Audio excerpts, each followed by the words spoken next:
I didn't plan on going into the Amazon. People like me don't usually volunteer for that kind of thing.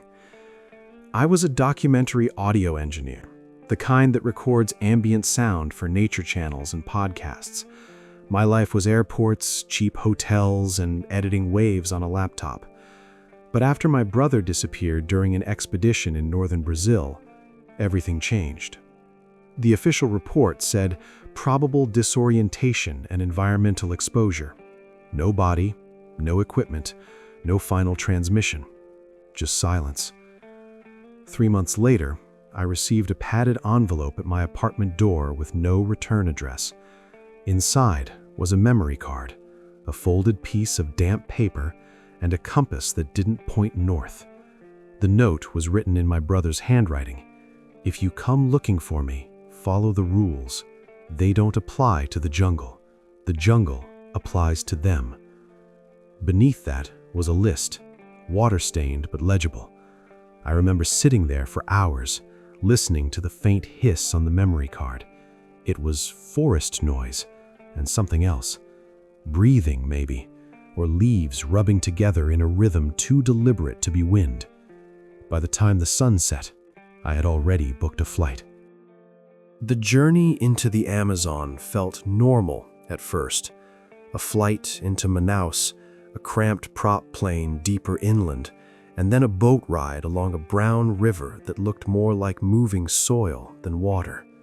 My guide, Raphael, was quiet and observant, the kind of man who rarely blinked and never asked unnecessary questions. I didn't show him the list until the third day. We were camped near a tributary where the trees grew so dense they blocked out the sky entirely. When I unfolded the paper, he didn't laugh, he didn't question it. He read each rule slowly, lips tightening with each line. "You shouldn't have come," he said finally. Some of these are old warnings, indigenous stories. Others," he stopped. "Others, I don't know."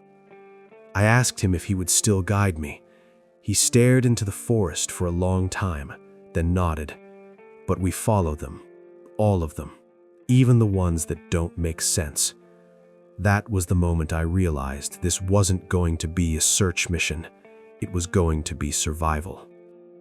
The first rule read, "Never answer when the jungle calls your name after sunset." It sounded ridiculous until the first night we heard it. We had just finished setting hammocks between trees, mosquito nets hanging like translucent cocoons. The forest noise was deafening. Frogs, insects, distant monkeys. But around midnight, everything stopped. Not gradually, instantly. The silence pressed in like a vacuum. Then I heard it, my brother's voice. "Daniel." Soft, strained, exactly the way he used to call me when we were kids. I froze. Raphael grabbed my wrist so hard I nearly cried out. He shook his head slowly. The voice came again, closer. "Daniel, help me." It circled us, moving from one side of the camp to the other without any sound of footsteps. I could feel tears welling in my eyes. Every instinct told me to answer, to run toward it. Instead, I bit my lip until I tasted blood.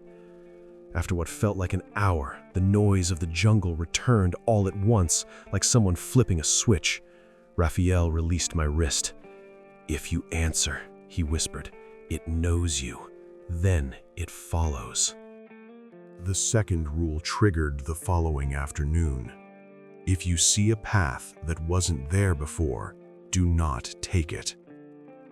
We had been hacking through thick undergrowth for hours when suddenly the vegetation opened into a narrow, perfectly straight trail. The ground was clean, no fallen leaves, no insects, as if it had been swept.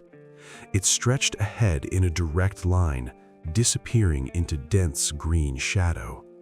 Raphael stopped immediately. "We go around." I argued it would save hours. He didn't respond. Instead, he threw a small stick onto the path. It landed without sound. No crunch, no rustle.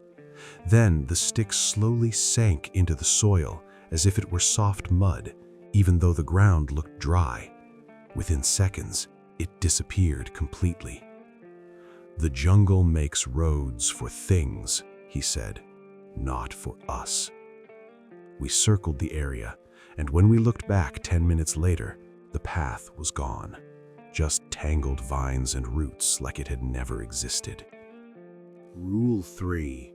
Do not look up when the birds stop flying.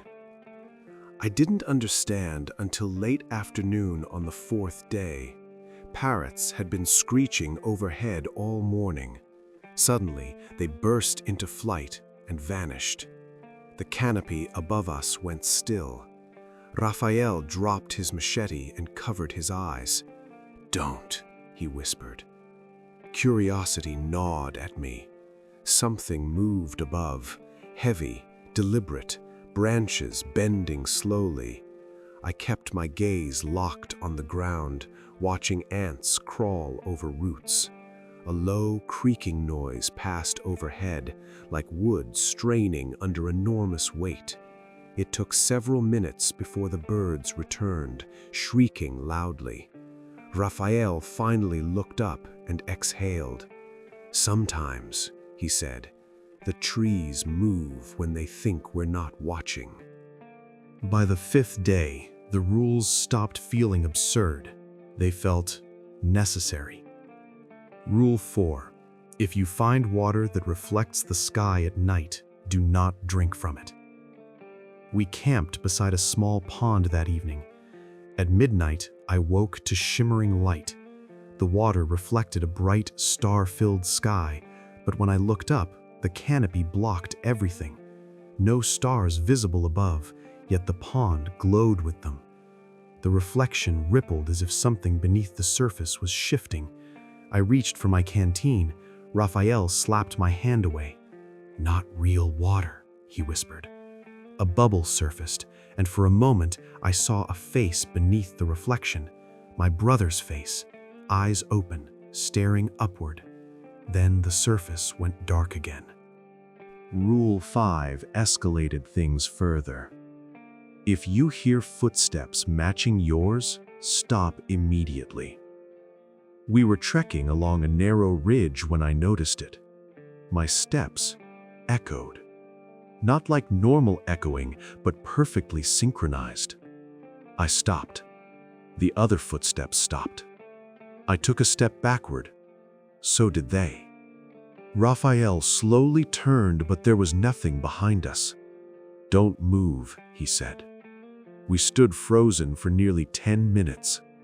Eventually, the phantom steps faded, replaced by normal jungle noise. "If you keep walking," Raphael explained, "it learns your rhythm. Then it walks ahead of you." Midway through the expedition, we found the first sign of my brother.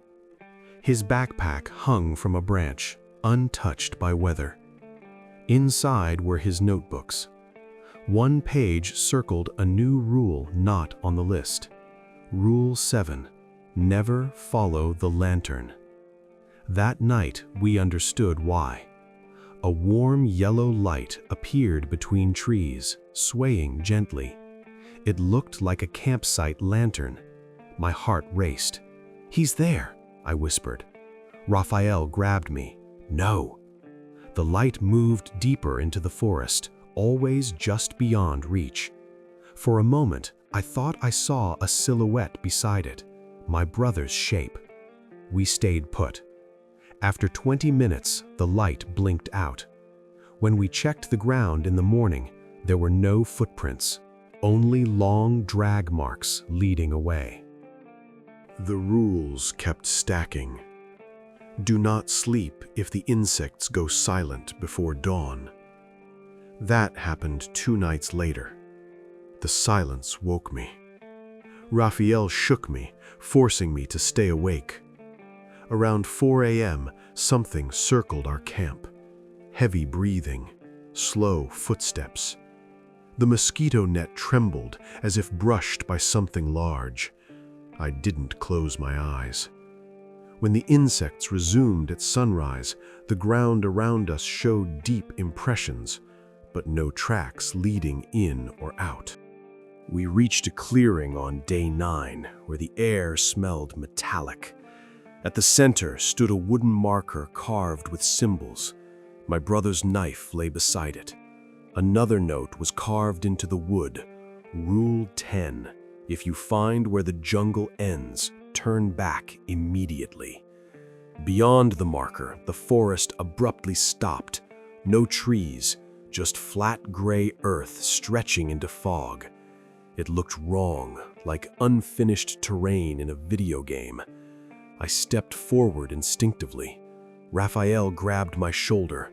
You cross, you don't come back.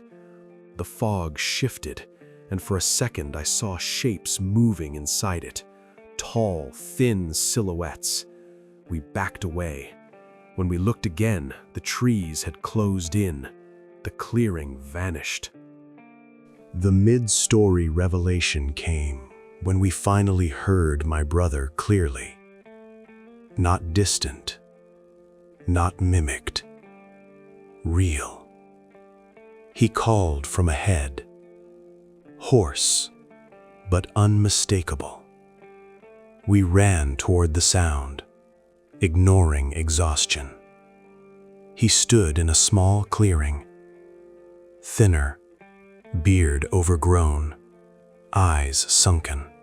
I embraced him. He didn't hug back. You shouldn't have come, he said softly. Raphael froze. Ask him the last rule, he whispered. I asked. My brother's expression went blank.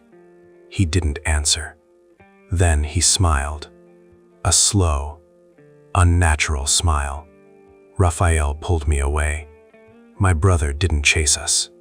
He just watched, head tilted, until the forest swallowed him. Everything escalated after that. The rules stopped protecting us. They only delayed things. We began hearing our own voices arguing ahead of us. We saw duplicate campsites. Compass needles spun wildly. The compass my brother sent me eventually stopped moving entirely, pointing toward a single direction. Raphael said, "It's guiding us, or guiding something to us." The climax came during a storm. Rain hammered the canopy, turning paths into rivers. We followed the compass until it led us back to the first camp. But it wasn't the same. Our own footprints circled endlessly. The voices returned. My brother's, mine, Raphael's, all overlapping. The list fell from my pocket. A final line appeared, ink bleeding through the paper. Last rule. Once you read this, one of you is already part of the jungle. Raphael looked at me slowly. Did you write that? I shook my head. He raised his machete slightly. Then one of us. The jungle went silent again. I heard footsteps matching mine. I stopped. Raphael didn't. He kept walking. The footsteps continued with him. He turned, confused, and then something dragged him into the trees. His scream cut off instantly. I ran blindly until dawn. The compass now pointed behind me, then ahead, then nowhere. By midday, I reached the river where we started. A rescue boat found me hours later. They said I was lucky. They asked if anyone else survived. I told them no. But sometimes at night, when it gets quiet, I hear footsteps matching mine. And sometimes, just after sunset, I hear my own voice calling my name from the tree line.